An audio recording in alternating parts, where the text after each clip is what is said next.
राजू एक छोटे से कस्बे में रहता है। उसकी जिंदगी में खुशियां तो हैं, लेकिन थोड़ी उदासी भी है। उसकी माँ हमेशा उसे समझाती है कि खुश रहने के लिए किसी खास चीज की जरूरत नहीं है।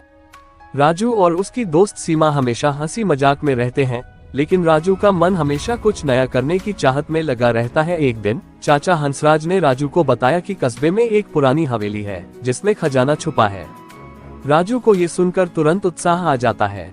सीमा को भी मनाने के बाद दोनों दोस्त उस हवेली की ओर निकल पड़ते हैं। जब वे हवेली पहुंचते हैं तो वहां एक अजीब सी खामोशी होती है।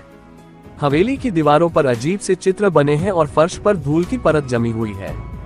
दोनों दोस्त हर कोने को खोजने लगते हैं। तभी उन्हें एक दरवाजा मिलता है जो हमेशा से बंद था।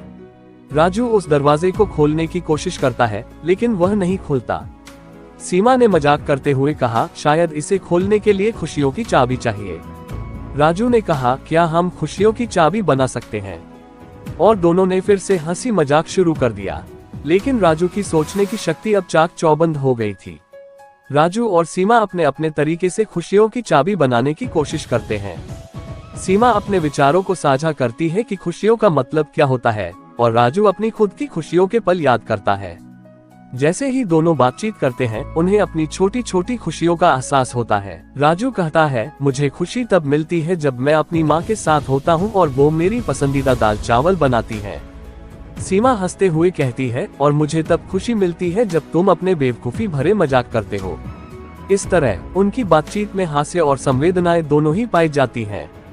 तभी अचानक हवेली में एक अजीब सी आवाज सुनाई देती है। दोनों घबरा जाते हैं और पास की एक खिड़की की ओर भागते हैं। वहां उन्हें एक परछाई दिखाई देती है। राजू और सीमा उसे पकड़ने की कोशिश करते हैं, लेकिन वह परछाई हर बार उन्हें चकमा देती है। आखिरकार जब वे परछाई के करीब पहुंचते हैं तो पता चलता है कि वह सिर्फ एक पुराना मकरजाल है जिसमें कुछ किताबें हैं। राजू ने किताबों को खोलकर पढ़ना शुरू किया और उसमें एक गुप्त संदेश मिला, खुशियों की चाबी आपके दिल में है। राजू और सीमा ये समझते हैं कि असली खुशियाँ किसी खजाने में नहीं, बल्कि एक दूसरे की संगति में, अपने परिवार में और छोटी छोटी खुशियों में छिपी होती हैं। वे फिर से हवेली से बाहर निकलते हैं और राजू अपने चाचा हंसराज को बताता है कि उन्होंने कोई खजाना नहीं पाया, लेकिन उन्होंने खुशियों की असली चाबी पाली है।